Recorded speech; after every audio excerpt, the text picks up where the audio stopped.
Welcome to another episode of My Weird Prompts, an AI-generated podcast featuring the random prompts of Daniel Rosehill as answered by a revolving cast of friendly AI characters.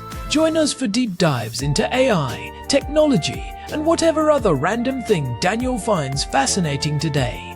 Subscribe on Spotify or your favorite podcatcher. Now, today's episode. This episode was generated using artificial intelligence. Please verify facts. Hi there, Herman and Corn. So let's talk today about something a little bit away from the preparedness and talk about navigation apps, right? So we have in Israel, this is where Waze originated from, and Waze is very popular as a consumer navigation app. But there's also, I'm a little bit old school, and I have an allegiance to Google Maps that's very hard to dislodge. And there's ones called Sigic and all sorts of different ones for people who like a bit more modular information. But what I always wonder about these mapping tools is if you look at what Waze is showing us at the moment. I'm in the passenger seat, and up there on the screen it has the lane information.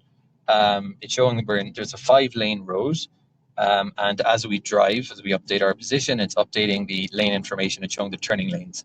Now, what I always wonder is, this is a very, very intensive amount of data to have for geolocation data, to have all the lane updates. And I presume that they're getting this from a government source because, if they have the incorrect lane information, that's going to be potentially very dangerous for motorists. So, Herman and Corn, I'd love to talk today about how navigation apps get their information about the world. There's obviously that layer of open source and consumers that we can add. You can add places. For Google Maps, it's kind of a verified process. There's other projects like OSM and OpenStreetMap that are a bit more friendly towards that mechanism. But still, that leaves us with a lot of data about roads in any particular geography, whether they go down to that level or not. That it has to come from somewhere. So, Herman and Corn, how do navigation apps get that basis of data upon which we know what is in different places in our city or in any part of the world, and down to the most granular level of, is the 4th lane for turning or for going straight ahead at this particular intersection? Herman, I was just looking at my phone the other day while we were driving over toward the old city, and I had that exact same realization Daniel mentioned in his prompt. It is actually kind of miraculous when you stop to think about it. 10 years ago, a navigation app was doing well if it knew the name of the street and which way the one-way traffic flowed. Now it is telling you, hey, get into the 2nd lane from the left because the far left one is a mandatory turn only. It feels like the app has a literal bird's eye view of every single painted line on the pavement. It is almost like it is reading the road signs for me before I even see them. It really is a massive leap in complexity, Corn. And hello everyone, I am Herman Poppleberry. I have actually been looking into the geometry of these digital maps lately because it is one of the most unsung feats of modern engineering. When Daniel sent that over, I started digging into the specific layers of data that go into what we call lane-level navigation. Most people think there is just one big map file, but it is actually a stack of dozens of different data sources all vibrating against each other to produce that one little arrow on your screen. In the industry, we call this the multi-layered stack, and it has become significantly more sophisticated just in the last year or two with the integration of generative AI. Right, and Daniel was wondering if this all comes from the government. I mean, that would be the logical assumption, right? The city paints the lines, so the city should have a digital record of where those lines are. But having lived in Jerusalem for a while, I have my doubts that there is a perfectly updated, centralized database of every turn lane in the city that is shared freely with every app developer. I mean, half the time the road crews here seem to be working off a napkin sketch. You are spot on to be skeptical there. While some municipalities do maintain GIS databases, which stands for Geographic Information Systems, those are often focused on things like property lines, utility pipes, and tax assessments. They are not necessarily updated the moment a road crew decides to change a straight lane into a turning lane during a Tuesday night paving project. If Google or Waze relied solely on government records, you would be driving into concrete barriers half the time. The reality is much more high-tech and, honestly, a bit more like a massive science experiment. Even the most advanced cities in the world, like Stockholm or San Francisco, struggle to keep their open data portals synchronized. So, if it is not just a handoff from the Department of Transportation, where does the bulk of this granular data come from? Is it mostly visual? I know we see those Google Street View cars driving around with the giant camera rigs on top all the time. They look like something out of a science fiction movie. That is a huge part of it, but it has evolved. Street View is not just for looking at your house or scouting a vacation spot anymore. For Google, those cars are mobile data factories. They use a process called computer vision to automatically detect and categorize road features. As the car drives, the AI is constantly scanning the pavement in 360 degrees. It recognizes the solid white lines, the dashed lines, the arrows painted on the ground, and even the signs hanging over the road. When the camera sees a sign that says left lane must turn left, it tags that specific coordinate with that rule. But here is the kicker. As of late 2025, Google has started using what they call live lane guidance. This is a system that makes sense for the big players like Google or Apple who have the budget to maintain a global fleet of camera cars. But what about the updates? A Street View car might only pass through a specific neighborhood once every year or two. Road layouts change way faster than that, especially with all the construction we see around here. How do they keep it from becoming obsolete? I mean, in Jerusalem, a new light rail line can change the entire flow of a neighborhood in a weekend. That is where the crowd comes in, and this is where it gets really fascinating. Think about Waze, which Daniel mentioned. Waze was born right here in Israel, and its whole philosophy is built on the community. They have a massive army of volunteer map editors, over 30,000 of them globally.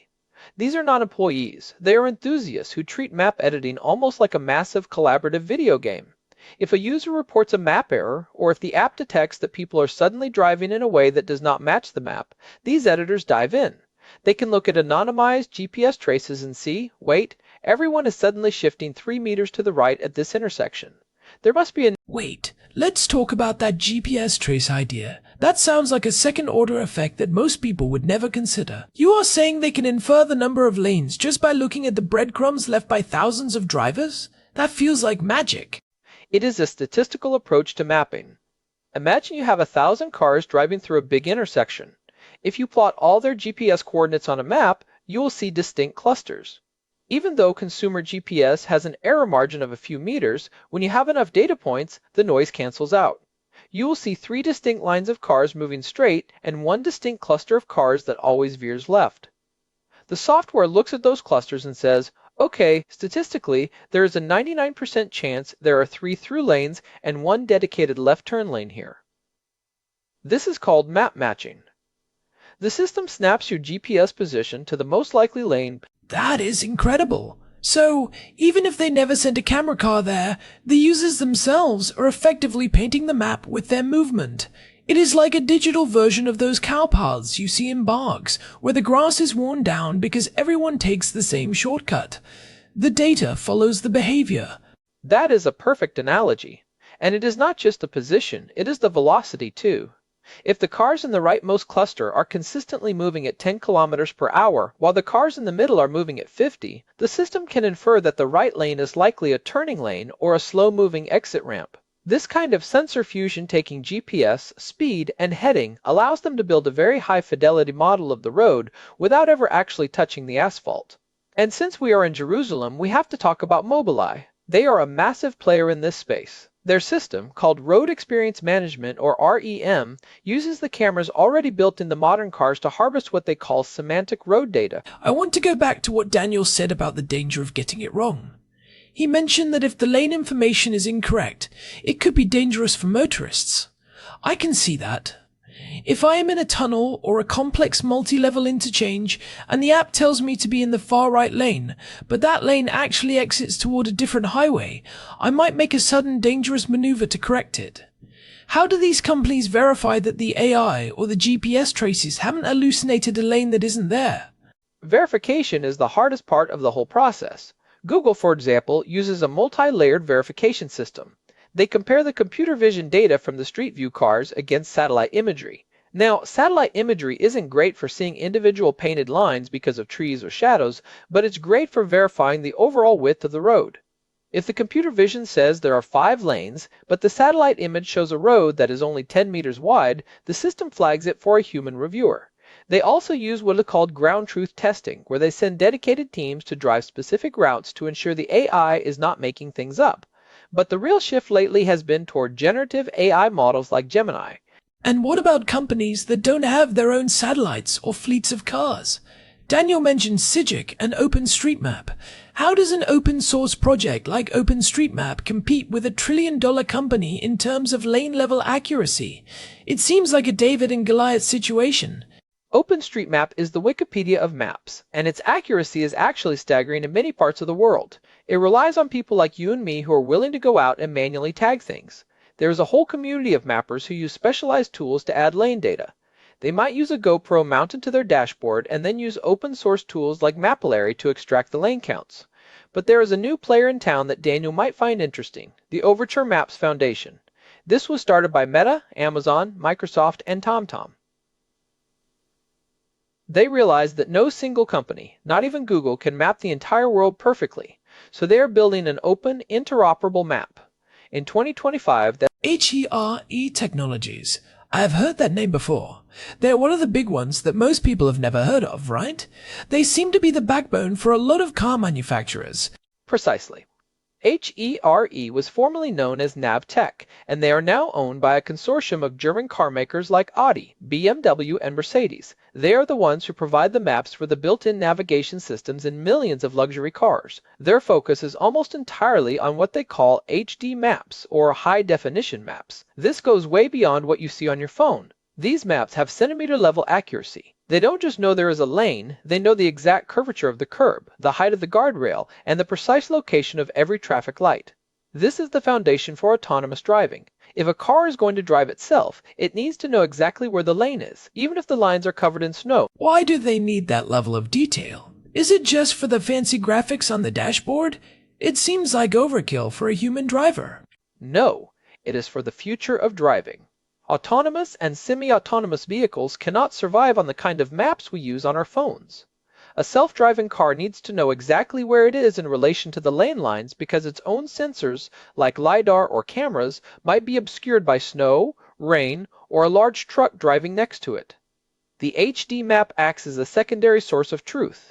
If the car's camera can't see the lines because of a puddle, it looks at the HD map and says, okay, I know based on my GPS and inertial sensors that the lane line is exactly 40 centimeters to my left. This is what Amnon Shashua from Mobileye has been discussing regarding this idea. So we are essentially building a digital twin of the entire world's road network. That sounds like an astronomical amount of data to maintain. I mean, think about the storage requirements alone. If you are mapping every square centimeter of every road on Earth, how do you even transmit that to a car in real time? My phone struggles to download a podcast sometimes.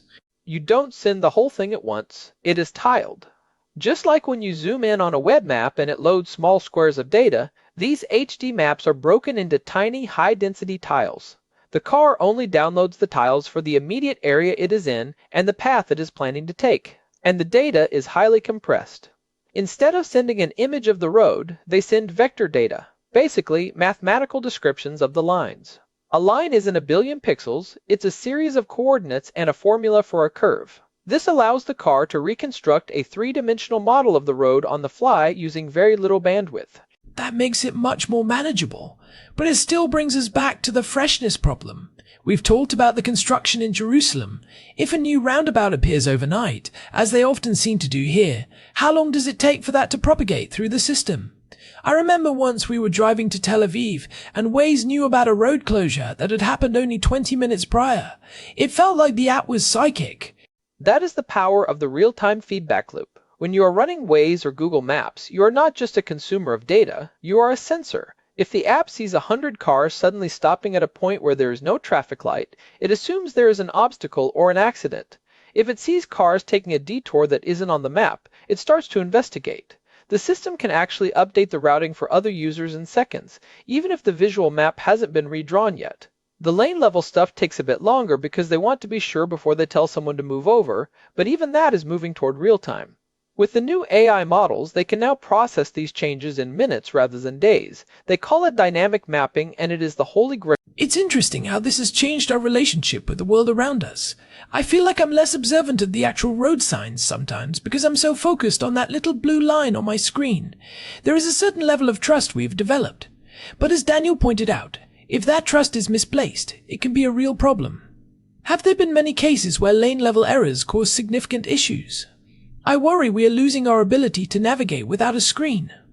There have been some high-profile incidents, mostly involving people following GPS onto boat ramps or into construction zones. There was a famous case a few years back where a bridge had been demolished years earlier, but it was still on the map as a viable route. But those are usually errors in the base map, the connectivity of the roads. Lane-level errors are usually more subtle. You might end up in a turn-only lane and have to go around the block. The real danger comes when we move toward more automation. If a car's lane keep assist relies on a map that thinks there are 3 lanes when there are actually 2 due to construction, that is a serious safety concern. That is why companies are Which brings up an interesting point about the ground truth. In the mapping industry, they use that term to describe what is actually, physically there on the dirt. Who owns the ground truth? Is it the city? Is it Google? It feels like we are moving toward a world where the digital representation is more important than the physical one for how we navigate. If the map says the lane is there, we believe it, even if our eyes tell us otherwise. It is a bit of a philosophical shift, isn't it? In the past, the map was a representation of the world. Now, for many systems, the world is just a series of inputs that need to be reconciled with the map. If there is a conflict, the system has to decide which one to believe. Most modern systems are designed to prioritize real-time sensors. If the map says there are 3 lanes, but the car's camera sees a concrete barrier, the camera wins every time. At least, that is the goal. But we are seeing a convergence where the map and the sensors are becoming one and the same. This is what Google calls immersive view for routes. It uses computer vision to create a 3-dimensional model of your entire trip before you even leave your driveway. Let's talk about the economics of this for a second. Daniel mentioned he's a bit old school and likes Google Maps, but there's also Waze and Sigic. These apps are mostly free for us to use. But the cost of collecting this data, running the satellites, driving the cars, and processing the GPS traces must be in the billions. How is this sustainable as a business model just for navigation? Is it all just about selling us more stuff? Well, for Google, it is all about the ecosystem. Maps are a massive gateway to local search and advertising. If you are looking for a coffee shop and Google can guide you directly into the parking lot with lane-level precision, you are more likely to use their search engine and see their ads. For Waze, it was a data play. Google bought them because their real-time traffic data was superior to anything else on the market. But for the commercial providers like TomTom and HERE, the money comes from licensing.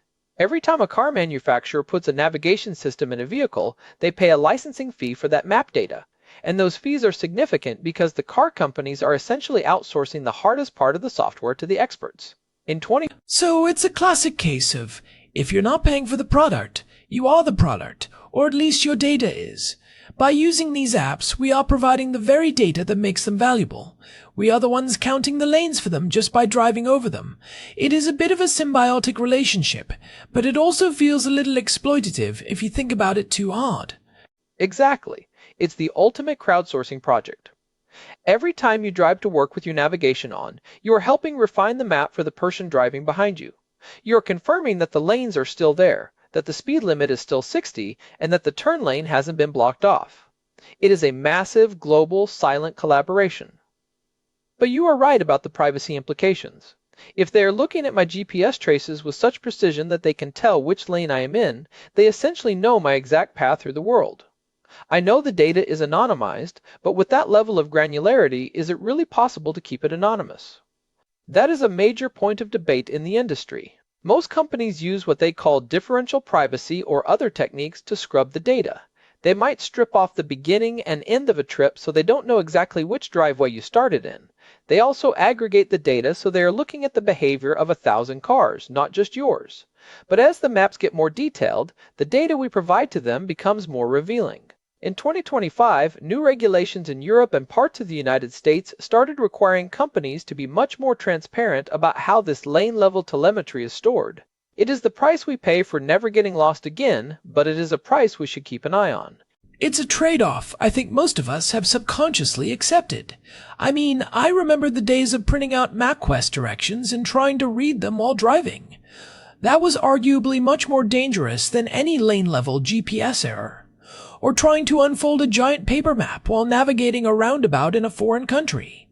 We have come a long way, but we have also given up a bit of our independence. Oh, absolutely. And speaking of roundabouts, did you know that mapping roundabouts is one of the hardest things for these A's to do? Because the geometry is so circular and the exits are so close together, GPS often gets confused about which exit you actually took. That is why you often hear the app say at the roundabout, take the third exit instead of just telling you to turn left. It's a way of compensating for the inherent inaccuracy of the sensors. It's all about managing uncertainty. These apps are essentially constantly running a probability game.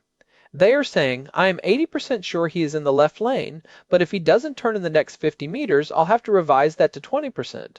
That's a great aha moment. I always wondered why it was so specific about the exit number. It's because it doesn't trust its own ability to know exactly when you've turned. It's waiting for you to clear the intersection and establish a new straight line path before it's sure where you are. It is like the app is constantly second-guessing itself.